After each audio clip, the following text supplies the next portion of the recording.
কোরবানির সামনে আসছে, এখন থেকে আমরা একটু পরিবারের সদস্যদেরকে নিয়ে বসি, বাচ্চা সহ ফ্যামিলির সব সদস্যরা একটু বসেন, মশওয়ারায় বসেন, পরামর্শ মজলিসে বসেন, বসে জিজ্ঞাসা করেন আমরা আসলে কোরবানিটা কেন করতেছি। গোশত খাওয়া, ফ্রেশ গোশত আহরণ করা, মানুষের সামনে নিজেদের মুখ উজ্জ্বল করা, কি ধান্দা, উদ্দেশ্য কি? একজন একজন করে সবাই মতামত নেন এবং এটা নিশ্চিত করেন যে আমরা আল্লাহর জন্যই কোরবানি করছি। এটা কিভাবে নিশ্চিত করব? একটা তো বললাম যে বিশাল বড় গরু কোরবানি করেন সব সময়, এবার একটু ছাগল কোরবানি করেন, দেখেন তো মনে মানাইতে পারেন কিনা।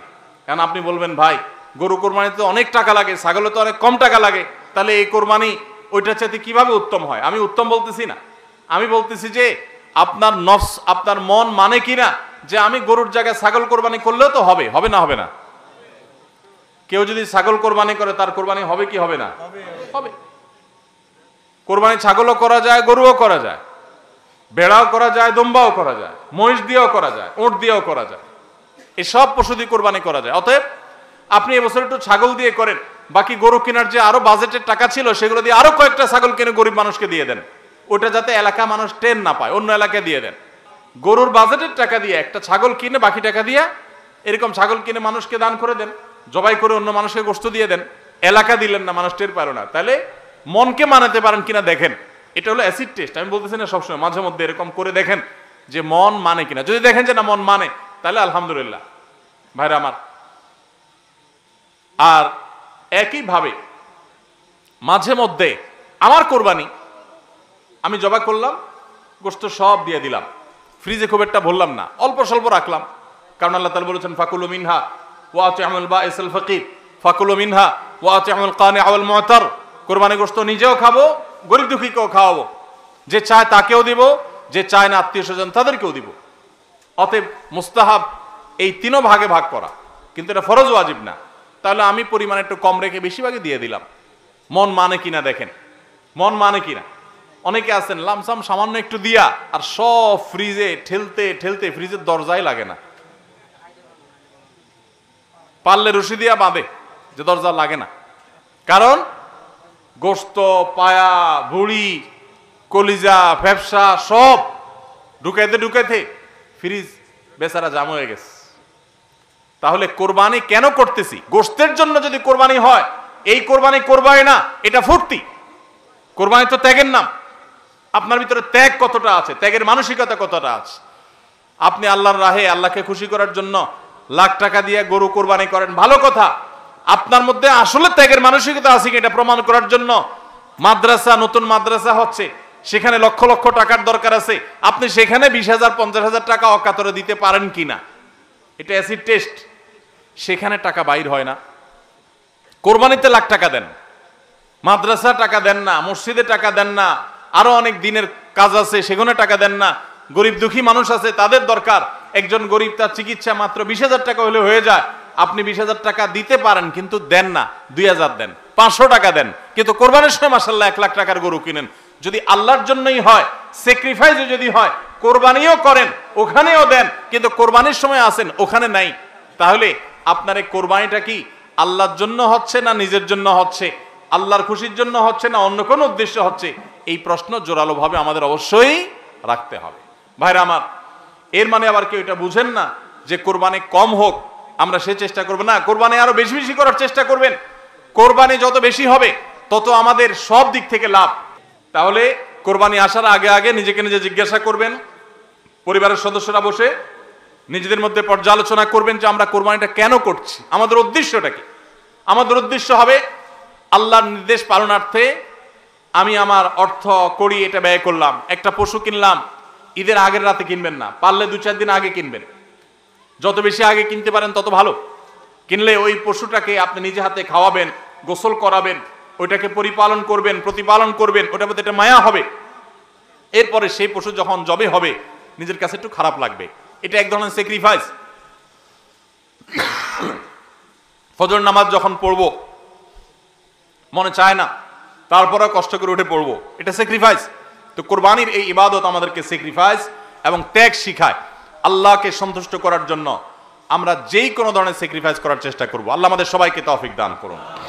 ভাইরা আমার, আমাদের কোরবানি যেন অর্থবহ হয়, বিশুদ্ধ হয়, এবং আমাদের কোরবানি যেন ত্রুটি মুক্ত হয়, এই ইবাদতের সওয়াব যেন আমরা আল্লাহর কাছে লাভ করি, সেজন্য দ্বিতীয় যে পরামর্শ দিতে চাই বা যে দ্বিতীয় আমলটির কথা বলতে চাই সেটি হলো, কোরবানির পশু এটা যারা বানাবে সে সমস্ত কসাইদেরকে উপযুক্ত মজুরি আমরা দিব, তাতে কোনো কার্পণ্য করব না। কিন্তু কোরবানির পশুর কোনো গোশত মজুরি হিসাবে দেওয়া যাবে না। কোরবানির পশুর গোশত যদি মজুরি হিসাবে দেন তাহলে সেটা জায়েজ হবে না, আপনার কোরবানি হবে না।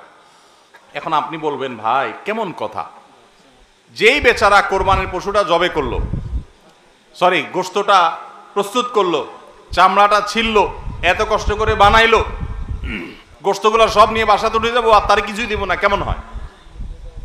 দেখতে মনে হচ্ছে এটা অমানবিক না? আসলে কাহিনী ভিন্ন। কাহিনী কি? কাহিনী হলো,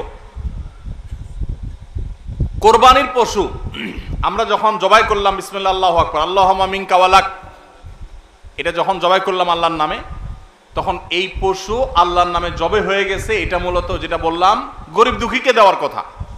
কারণ আমরা যখন যাকাত দেই, সাদেকা দেই, তখন কি ওটা নিজে খাইতে পারি? আর তাহলে কোরবানির গোশত তো খাইতে পারার কথা না, কিন্তু আমরা খাইতে পারতেছি কেন? আল্লাহ তাআলা এই একটা আর্থিক ইবাদত আল্লাহ কবুল করেছেন। আমরা যখন সহি নিয়ত যদি করে থাকি, আল্লাহ কবুল করে এরপর বলেন ঠিক আছে তোমাকে দিলাম, তুমি খাও আমার তরফ থেকে, আল্লাহর তরফ থেকে এবার আমি খাই। তো এই কোরবানির গোশত এটা বিক্রি করা জায়েজ আছে না জায়েজ নাই? না জায়েজ। কেন জায়েজ নাই? কারণ এটা তো ওই যে আল্লাহ আমাকে হাদিয়া দিয়েছেন গ্রহণ করার জন্য, আল্লাহর নামে দিয়ে দিয়েছি, এটা আমি বিক্রি করার সুযোগ নাই। এখন কসাইকে যদি আমি গোশত দেই পারিশ্রমিক হিসাবে, তাহলে এটা একরকম বিক্রি করার মতো হয়। কিভাবে? তিনি কষ্ট করেছেন, তাকে তার বিনিময় দিলাম, তাহলে বিক্রি করার মতোই হলো। আমি গোশতটা তাকে একটা বিনিময় নিয়ে দিলাম, গোশত দিয়ে টাকা নিলাম, বিক্রি করা এটা, এখানে গোশত দিয়ে শ্রম দিলাম, একই জিনিস। এই জন্য এটা জায়েজ নাই। তাহলে কি করবেন? কসাইকে তার ন্যায্য মূল্য দিবেন, একটা গরু বানানোর জন্য যা লাগে তার পুরাটা দিবেন, এবং আগে ভাগে এগুলো চুকায় নিবেন। মুশকিল হলো, কসাইরা জানে যে একটা গরু বানাইতে হয়তো বাজার দর অনুযায়ী সে 10,000 টাকা নিত, এখন সে 8,000 রাজি হয়ে গেছে। কেন 8,000 রাজি হয়ে গেছে? কারণ সে জানে তার সাথে আরো যে 3জন 4জন থাকবে, সবাইরে আপনি কমপক্ষে এই 4 জনকে যদি 2 কেজি করে বা 3 কেজি করে গোশত দেন, তাহলে 3-4 12 কেজি হবে। তো 12 কেজি গোশতের বাজারের দাম কত? হ্যাঁ, তাহলে চিন্তা করবে সে যে আমার তো এই দিক দিয়ে 2,000 টাকা ছাড় দিলাম আর পাইলাম তার চাইতে আরো অনেক বেশি। এই জন্য কসাই কম টাকা রাজি হয়ে যাবে। কসাইকে এই জন্য আগে ভাগে বলে দিবেন, শুনেন, কথা শুনেন ভালো করে, গোশত কিন্তু আপনাকে এক পিছু দেব না, আপনি কত নিবেন সেটা আপনি চুকান, আমার খাটলে নেব, না হলে অন্য কসাইয়ের সাথে আলাপ করব, কিন্তু আগে মাথায় এটা রাখেন, আপনারা কিন্তু আমি গোশত দেব না, টাকা যা নেওয়ার নিবেন। নবী করিম সাল্লাল্লাহু আলাইহি সাল্লাম আলী রাদিয়াল্লাহু আনহুকে এটা বলে দিয়েছেন, কোরবানি করার সময় বলে দিয়েছেন, দেখো কসাইকে কিন্তু কোরবানির গোশত দিবা না, কোরবানির গোশত শুধু না, কোরবানির পশুর কোনো কিছু বিনিময় সে দিবা না, তাকে টাকা দিবা আলাদা, যত টাকা লাগে সেটা দিবা, গোশত দিবা না, তাহলে বিনিময় হয়ে যাবে, এটা জায়েজ হবে না, তোমার কোরবানি হবে না। এই জন্য ভাইরা এই জিনিসটা আমাদের সাবধান থাকতে হবে, কসাইকে কোরবানির গোশত বিনিময় হিসাবে দেওয়া যাবে না। হ্যাঁ, কসাই যদি গরিব হয় তাহলে সেক্ষেত্রে অন্য গরিবকে আপনি আধা কেজি করে দিচ্ছেন, কসাইরও আধা কেজি দিতে পারেন, অন্য গরিবকে 1 কেজি করে দিচ্ছেন, কসাইরও 1 কেজি দিতে পারেন, কিন্তু কসাই হিসাবে না। সেটা হলো তিনি যদি কসাইগিরি নাও করতেন তারপরেও আপনি তাকে দিতেন যদ্দুর অদ্দুর দিবেন। এর বেশি যদি আপনি দেন এবং সেটা যদি বিনিময় হিসাবে দেন তাহলে কি হবে না? জায়েজ হবে না। এই একটা মাসআলা না জানার কারণে আমাদের অনেকের কোরবানি এটা নিয়ে টানাটানি দেখা দেয়।